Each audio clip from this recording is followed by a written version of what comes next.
새만금에서 재배된 사료 작물 수확이 시작됐습니다. 간척지에 특화된 작물로 사료 대량 공급과 염분을 낮추는 효과도 함께 거두고 있습니다. 새만금 산업단지에 석탄재를 매립하려는 계획이 논란입니다. 정부는 문제없다지만 환경단체는 오염 가능성을 제기하고 나섰습니다. 가금류 질병센터가 익산에 문을 열었습니다. 인수공통 전염병 연구소와 시너지가 필요하지만 예산 부족으로 기대하기 어려운 실정입니다. 여러분 안녕하십니까? 전북권 뉴스입니다. 새만금 간척지에 사료가 재배되고 있습니다. 세계 최대의 간척지답게 200헥타르가 넘는 엄청난 규모인데 수확이 시작됐습니다. 산업단지뿐만 아니라 이제 농지로도 활용의 기대를 높이고 있습니다. 보도에 강동엽 기자입니다.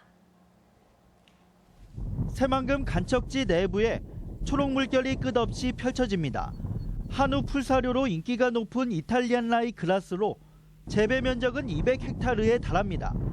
대형 트랙터들이 분주히 오가며 사람 허리춤까지 자란 이탈리안 라이 그라스를 싹둑싹둑 베어냅니다. 농진청과 농협이 지난해 가을 파종에 9개월 만에 수확에 나선 겁니다. 소금기가 많은 간척지에 적합하도록 코위널이라는 개량 품종을 심어 생육률을 높였고 땅속의 소금기를 낮추는 효과도 함께 거뒀습니다. 이탈리안 나이라스가 염해에 강하고 또 갈대와 더불어서 파종해서 염도를 낮춰서 이렇게 잘 자랄 수가 있었습니다. 헥타르당 생산량도 일반 논에서 재배했을 때 70% 수준으로 좋게 나타났습니다. 이번 재배 성공은 한우 농가에도 희소식이 되고 있습니다. 국내 자급률이 30%대에 그치고 있는 이탈리안 라이 그라스를 추가 공급받을 수 있기 때문입니다. 풀이 대량으로 재배가 돼서 또 소들도 육질도 좋아지고 농가 입장에서도 상당히 기대가 되고 있습니다. 정부는 새만금의 농작물의 재배 종류와 면적을 확대해 첨단 농업기지로 키운다는 방침입니다. 이 새만금 간척지가 우리나라 첨단 농업으로 가는 그 베이스가 되도록 하고 수출도 하는 수출 전진 기지가 되도록. 새만금 간척지가 산업단지 이외에도 농경지로서도 첫발을 내디디면서 농산물 수급 안정화의 역할이 기대됩니다. MBC 뉴스 강동엽입니다. 새만금 산업단지 매립에 석탄재를 활용하는 방안이 추진되고 있습니다. 매립비는 아낄 수 있을지 모르겠지만 환경 파괴 우려가 나오고 있습니다. 임홍진 기자가 보도합니다. 새만금 개발청은 새만금 산업단지 309 2.4 제곱킬로미터에 충남 보령 화력발전소에서 나온 석탄재 600만 세제곱미터를 가져다가 매립하기로 했습니다. 이른바 대행개발 방식으로 화력발전소가 매립공사에 참여할 경우 폐기물인 석탄재 처리비가 들지 않는 데다 매립지에 대한 지분도 챙길 수 있습니다.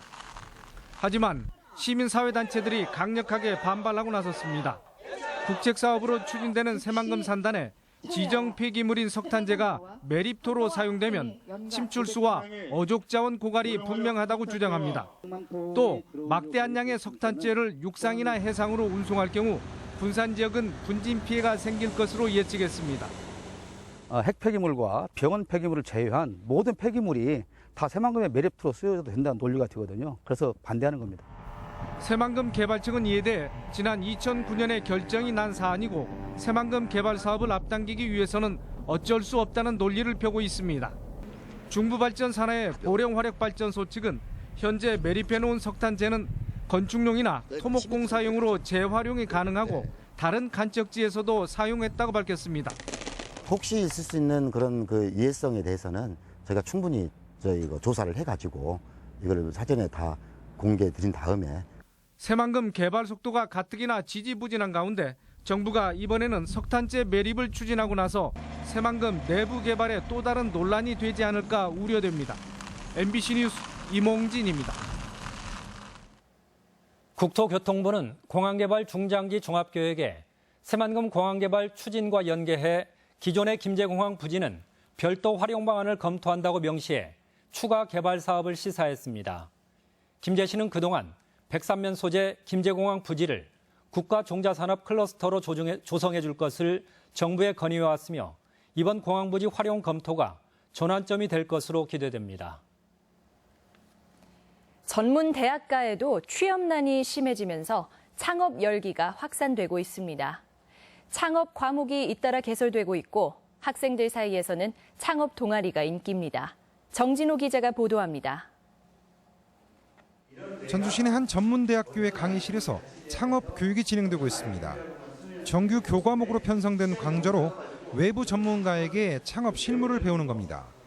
창업 과목을 배우는 학과도 지난해 20개에서 올해는 25개 학과로 늘었습니다. 학생들이 아직 사회적으로 많은 경험이 없기 때문에 지금 강조하는 부분은 창업자가 가져야 될 마인드에 대해서 이제 주로 강조하면서 교육을 진행하고 있습니다. 이 대학의 창업 동아리 소머즈는 스마트폰을 통해 건강 상태를 측정할 수 있는 청진기를 개발해 시제품까지 내놓았습니다. 여러 가지 창업 대회에서 우수한 성적을 거뒀고 상용화를 위한 기술 보완에 더욱 박차를 가하고 있습니다.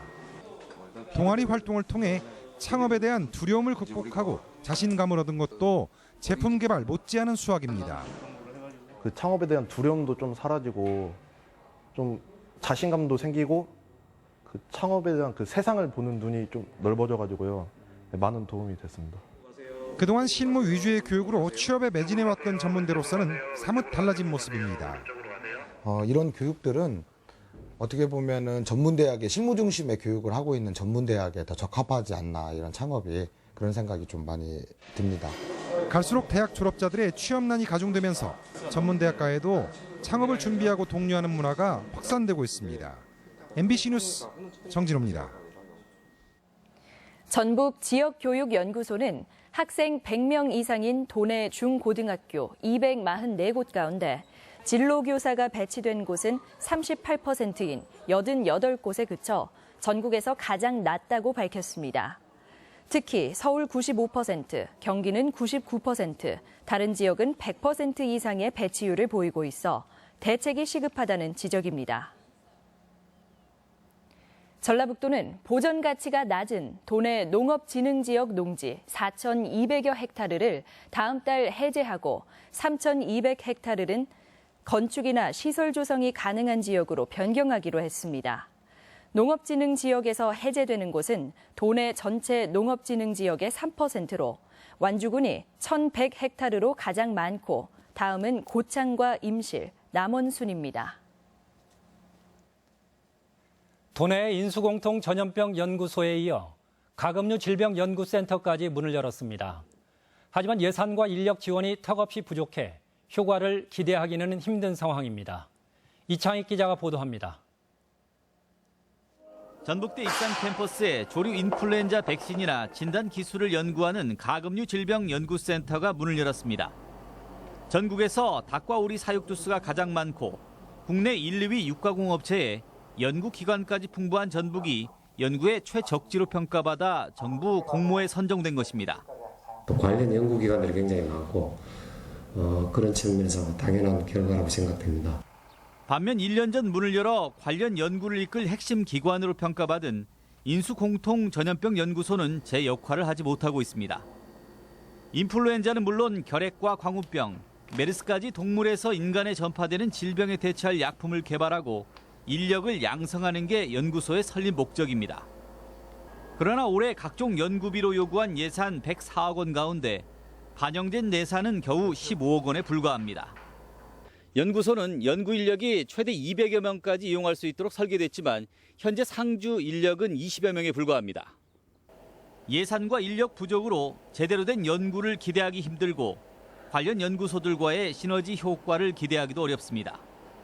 저희들이 한 10%나 하고 있나 그 정도입니다. 왜냐하면 인력과 예산이 너무 터무니없이 부족해서 상당히 어려움을 겪고 있는 것이 현실입니다. 인수공통 전염병 연구소는 새누리당 전신인 한나라당의 지원 속에 지난해 완공됐지만 이제는 정부 예산 삭감으로 필요한 연구가 막히고 있습니다. 국내 농생명 관련 연구기관의 전북 이전이 모두 마무리된 상황으로 국가 재난질병에 체계적으로 대처하기 위한 정부 여당의 관심과 지원이 절실합니다. MBC 뉴스 이창익입니다.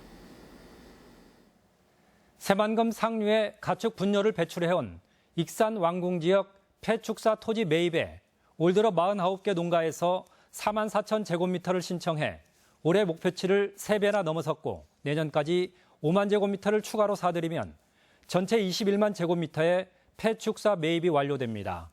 왕궁 지역은 5년 전부터 축사 신증축이 제한되어 왔지만 현재도 10만 마리의 가축에서 5폐수가 배출되고 있습니다.